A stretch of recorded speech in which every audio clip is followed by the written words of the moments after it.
بسم اللہ الرحمن الرحیم. In the name of Allah, the Beneficent, the Merciful. السلام علیکم ورحمۃ اللہ وبرکاتہ. اعوذ باللہ من الشیطان الرجیم. بسم اللہ الرحمن الرحیم. لقد كان لكم في رسول الله أسوة حسنة لمن كان يرجو الله واليوم الآخر وذكر الله كثيرا.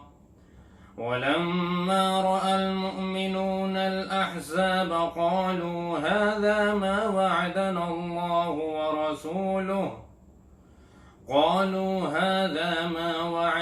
الله ورسوله وصدق الله ورسوله وما زادهم إلا إيمانا وتسليما. من المؤمنين رجال صدقوا ما عاهدوا الله عليه فمنهم من قضى نحبه ومنهم من ينتظر وما بدلوا تبديلا. ليجزي الله الصادقين بصدقهم ويعذب المنافقين إن شاء أو يتوب عليهم إن الله كان غفورا رحيما. صدق الله العظيم.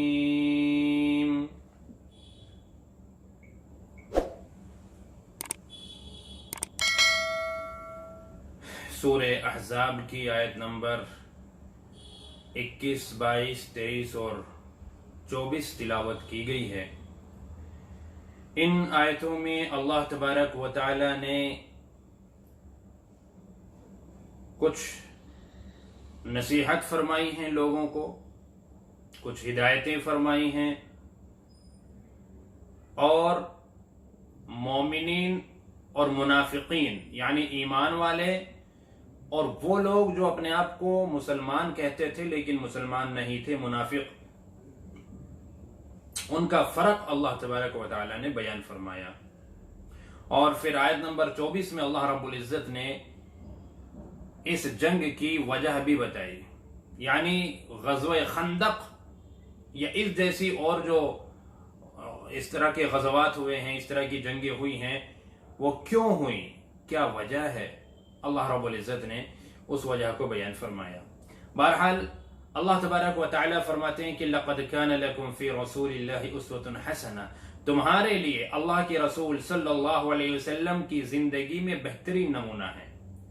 آپ کی زندگی نمونہ ہے، بہترین نمونہ ہے. اسوہ کہتے ہیں کہ ایک جو سیمپل ہوتا ہے، یعنی کہ جس کو دیکھ کر اطاعت کی جائے، اس کے نقش قدم پر چلا جائے، اس کے مطابق اپنے آپ کو ڈھالا جائے. تو آپ صلی اللہ علیہ وسلم غزوہ احد کے موقع پر بھی، غزوہ بدر کے موقع پر بھی، اور اب یہاں غزوہ خندق کے موقع پر بھی جمے رہے، ڈٹے رہے. حالانکہ آپ صلی اللہ علیہ وسلم کو سب سے زیادہ خطرہ لاحق تھا. آپ صلی اللہ علیہ وسلم نے سب سے زیادہ تکلیفیں اٹھائی ہیں. غزوہ خندق میں بھی، غزوہ احد میں بھی آپ نے بہت زیادہ تکلیفیں اٹھائیں، اور غزوہ بدر میں بھی، یعنی کہ جتنی ٹینشن اور جتنی فکر آپ کو لاحق تھی شاید ہی اتنی فکر کسی اور کو ہو. یہی وجہ ہے کہ آپ صلی اللہ علیہ وسلم بے چین رہتے تھے، اللہ سے دعائیں مانگتے رہتے تھے، اللہ کے سامنے روتے رہتے تھے. غزوہ احد میں آپ کے دانت شہید ہو گئے، آپ کا چہرہ زخمی ہو گیا، اور آپ بے ہوش ہو گئے، اور آپ کے شہید ہونے کی جھوٹی خبریں پھیل گئی. یہ نوبت آ گئی تھی. تو اتنی تکلیف پہنچنے کے باوجود آپ صلی اللہ علیہ وسلم میدان میں جمے رہے، وہاں سے ہٹے نہیں ہیں، اور گھبرا کر آپ کسی بھی عذر اور کسی بھی بہانے سے آپ وہاں سے نہیں گئے، بلکہ خود بھی جمے رہے اور صحابہ کرام کے جمنے کی دعائیں بھی کرتے رہے. تو یہ آپ نمونہ ہے، یعنی اللہ فرما رہے ہیں کہ تمہیں بھی اسی طرح وہاں جمنا چاہیے تھا، چونکہ بہت سارے منافقین وہاں سے ہٹ گئے تھے اور جھوٹے عذر پیش کر کے وہاں سے نکل لیے تھے، تو اللہ فرماتے ہیں کہ ایسا نہیں کرنا چاہیے۔ تو آپ صلی اللہ علیہ وسلم نمونہ کن کے لیے ہو سکتے ہیں؟ مکمل آپ کی اطاعت کرنے والے لوگ کون ہو سکتے ہیں؟ وہی ہو سکتے ہیں لمن کان یرجو اللہ والیوم الآخر، جو اللہ تبارک و تعالی اور آخرت کے دن کی امید رکھتا ہو، جسے یہ یقین ہو کہ مجھے اپنے اللہ سے ملاقات کرنی ہے، جسے یہ یقین ہو کہ قیامت کا آنا یقینی ہے، قیامت کے آنے میں کوئی شک و شبہ نہیں ہے اور رب کے سامنے پیشی ہونی ہے۔ اگر آج میں یہاں غلط کروں گا، جھوٹ بولوں گا، جھوٹے عذر پیش کروں گا، تو پھر کل قیامت کے دن اللہ تبارک و تعالیٰ کے سامنے میں کیا جواب دوں گا جب مجھے پیش کیا جائے گا؟ تو جو لوگ اللہ سے ڈرتے ہیں اور جنہیں اللہ سے ملاقات کا یقین ہے، جنہیں آخرت کا یقین ہے، اور جو ہر وقت اللہ کا ذکر کرتے رہتے ہیں، ایسی ہی لوگ ہوا کرتے ہیں جو آپ صلی اللہ علیہ وسلم کی زندگی کو اپنے لیے نمونہ بناتے ہیں۔ منافقین نے آپ کی اطاعت نہیں کی اور آپ کے نقش قدم پر نہیں چلے، وہ ثابت قدم نہیں رہے، وہاں سے ہٹ گئے، وہاں سے کھسک لیے، وہاں سے نکل لیے، لیکن ایمان والے جمے رہے۔ تو ایمان والے جن کے اندر اللہ کا خوف اور جنہیں قیامت کے دن کا یقین ہے، جنہیں اپنے رب سے ملاقات کا یقین ہے، اور جو اللہ کا ذکر کرتے رہتے ہیں زیادہ سے زیادہ، ہمیشہ یعنی ہر حال میں جو اللہ کا ذکر کرتے رہتے ہیں، تو ان کے لیے آپ نمونہ ہیں، اور انہوں نے ہی آپ صلی اللہ علیہ وسلم کی مکمل اطاعت بھی کی ہے۔ تو اس میں اللہ تبارک و تعالیٰ نے آنے والے مسلمانوں کو بھی ایک طرح کی نصیحت فرما دی کہ اگر تمہارے دل میں خدا کا خوف ہے، اگر تم واقعتاً سچے مومن ہو، اگر اللہ کے سامنے پیش ہونے کا ڈر تمہارے اندر ہے، تو تم اپنے لیے نمونہ آئیڈیل آپ صلی اللہ علیہ وسلم کو بناؤ، اور زندگی کے ہر فیلڈ میں، ہر میدان میں، ہر مرحلے میں آپ ہی کو اپنا آئیڈیل بنائیں، آپ ہی کو اپنے لیے ایک سیمپل اور نمونہ بنائیں، اور کسی اور کے نقش قدم پر نہ چلیں۔ لیکن افسوس کی بات یہ ہے کہ آج ایمان والا دنیا جہاں کے لوگوں کے نقش قدم پر تو چل رہا ہے، لیکن اگر نہیں چل رہا تو وہ آپ صلی اللہ علیہ وسلم کے نقش قدم پر نہیں چل رہا ہے۔ ہمارا کھانا پینا، رہنا سہنا، ہمارے شادی بیاہ، ہمارا پورا کلچر جو ایک اسلامی کلچر ہونا چاہیے تھا، ہم اس سے ہٹ گئے اور ہم نے دوسرے کلچر اختیار کر لیے، گویا کہ آپ صلی اللہ علیہ وسلم کی غلامی سے نکل کر دوسروں کی غلامی ہم نے اختیار کر لی۔ تو اللہ فرماتے ہیں کہ جو لوگ اللہ تبارک و تعالیٰ پر یقین رکھتے ہیں، آخرت پر یقین رکھتے ہیں، اور جو اللہ کا زیادہ سے زیادہ ذکر کرتے ہیں، غمی میں، خوشی میں، ہر حال میں اللہ کو یاد رکھتے ہیں، تو ان کے لیے تو آپ صلی اللہ علیہ وسلم نمونہ ہیں۔ وَلَمَّا رَأَى الْمُؤْمِنُونَ الْأَحْزَابَ، جب ایمان والوں نے، اب یہاں اللہ تبارک و تعالیٰ ایمان والوں کی تعریف فرما رہے ہیں، صحابہ کرام کی تعریف فرما رہے ہیں۔ یہاں مومنین سے مراد ہے صحابہ کرام، اور صحابہ کرام وہ کہ جو غزوہ خندق کے موقع پر جمع ہوئے تھے، غزوہ احد کے موقع پر جمع ہوئے تھے میدان میں۔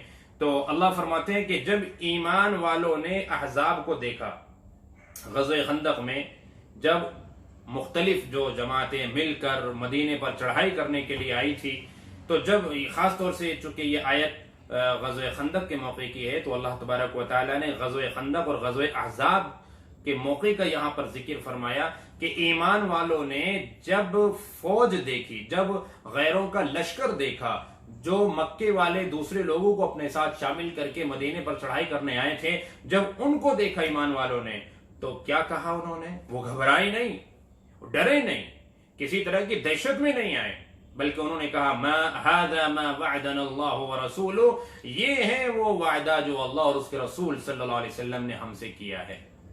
جو وعدہ اللہ نے اور اللہ کے رسول صلی اللہ علیہ وسلم نے ہم سے کیا، یہ وہ وعدہ ہے۔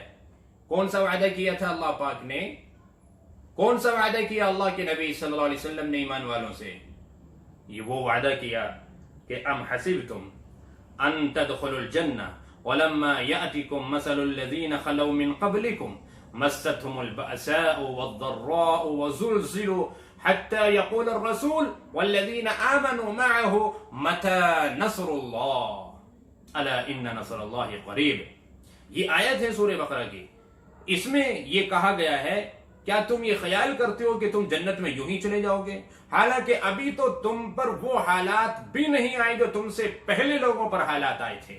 ان کو جھنجھوڑ دیا گیا تھا، ان کو سخت آزمائشوں میں مبتلا کیا گیا تھا. ایسے سخت حالات ان کے اوپر آئے تھے کہ اس وقت کا رسول اور ان پر ایمان لانے والے بھی یوں کہنے لگے کہ اللہ کی مدد کب آئے گی. یعنی کہ وہ لوگ بھی بہت زیادہ دہشت زدہ ہو گئے تھے، ایسا جھنجھوڑا گیا تھا ان کو، ایسے سخت حالات.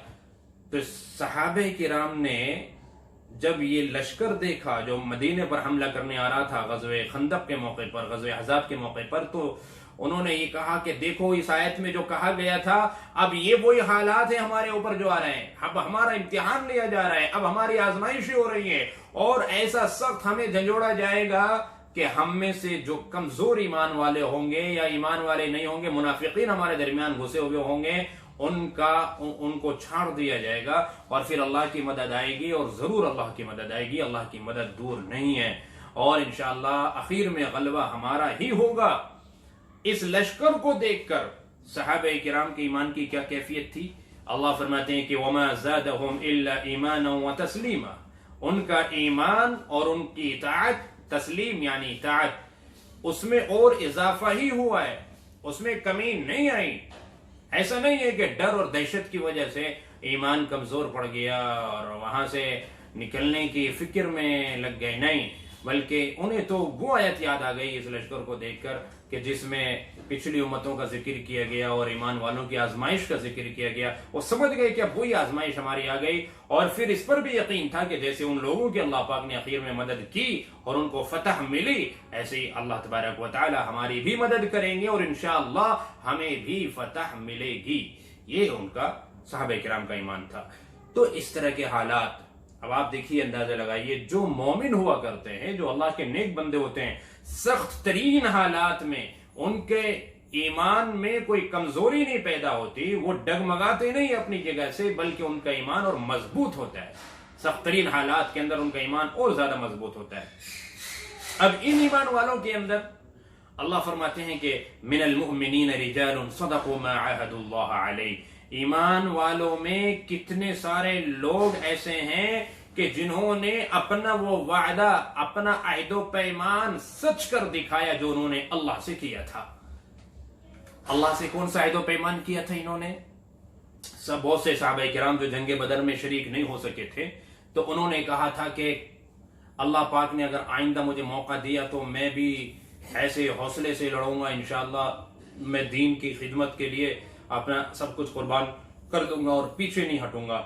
تو یہ ان کا وعدہ تھا کہ یہ اسلام کی سب سے پہلی جنگ ہوئی جنگ بدر مشرکین مکہ سے، مکے والوں سے.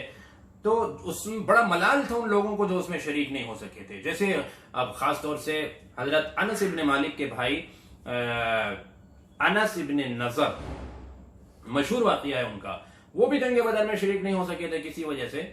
تو انہوں نے بھی یہی کہا تھا کہ اللہ تبارک و تعالی نے اگر آئندہ مجھے موقع دیا تو پھر اللہ پاک دیکھ لیں گے انشاءاللہ میں بھی کس حوصلے کے ساتھ میں کام انجام دیتا ہوں. تو جب غزوہ احد کا واقعہ پیش آیا نا، تو غزوہ احد کے اندر بڑی جمع مردی سے انس ابن نضر نے اپنے جوہر دکھائے. بلکہ انصاری صحابہ ایک جگہ بیٹھے ہوئے تھے اور بڑی فکر کے اندر تھے. تو انس ابن نضر ان کے پاس گئے، ان سے کہا کہ بھائی کیا بات ہے کہ تم ایک طرف بیٹھے ہوئے ہو؟ وہ کہنے لگے کہ کیا کریں، اللہ کے نبی صلی اللہ علیہ وسلم شہید ہو گئے. تو انس ابن نضر نے کہا کہ جب اللہ کے نبی شہید ہو گئے تو پھر تم کیا کرو گے زندہ رہ کر؟ جس دین کی خاطر وہ قربان ہو گئے تم بھی ہو جاؤ. چنانچہ ان کو ساتھ لیا. سعد ابن معاذ بھی تھے، انہوں نے کہا چلو جی ہم بھی تمہارے ساتھ ہیں. تو وہاں سے اٹھے اور وہ مجمع کے اندر گھسے اور انس ابن نضر کہنے لگے کہ خدا کی قسم مجھے تو احد پہاڑ کے دامن سے جنت کی خوشبو آ رہی ہے. اور بس ایسی جمع مردی کے ساتھ وہ خدمت انجام دیتے رہے کہ یہاں تک کہ شہید ہو گئے.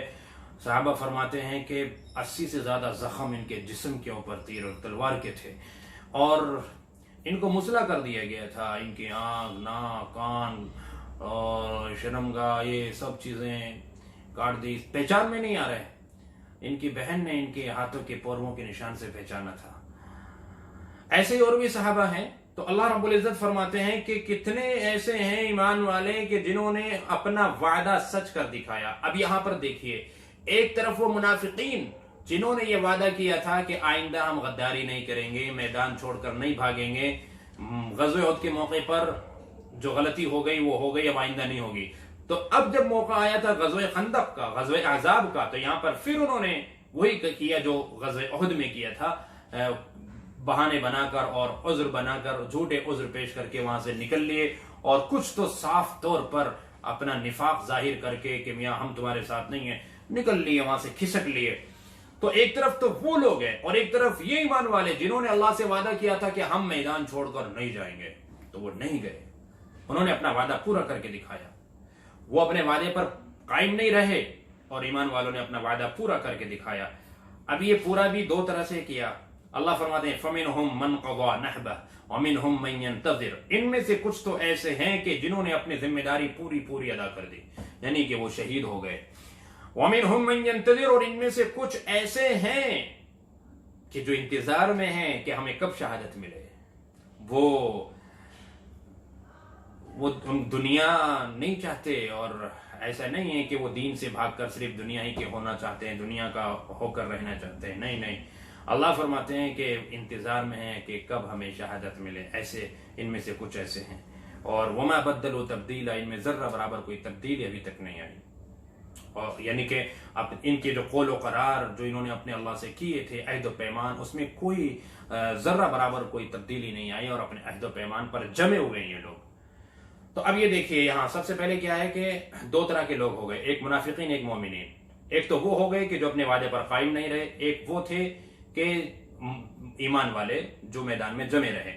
اب جو میدان میں جمے رہے، ان میں یہ بھی دو طرح کے تھے، ان میں سے کچھ تو وہ تھے جنہوں نے اللہ سے وعدہ کیا تھا کہ اللہ ہمیں موقع ملے گا تو ہم جم کے دکھائیں گے، اور کچھ ایسے تھے انہوں نے وعدہ کیا ہی نہیں تھا، چونکہ وہ اس موقع پر جنگ بدر میں بھی شریک تھے، احد میں بھی شریک تھے، تو ان کو تو کوئی وعدہ کرنے کا موقع ہی نہیں آیا، وہ تو ہر موقع پر شریک ہی تھے۔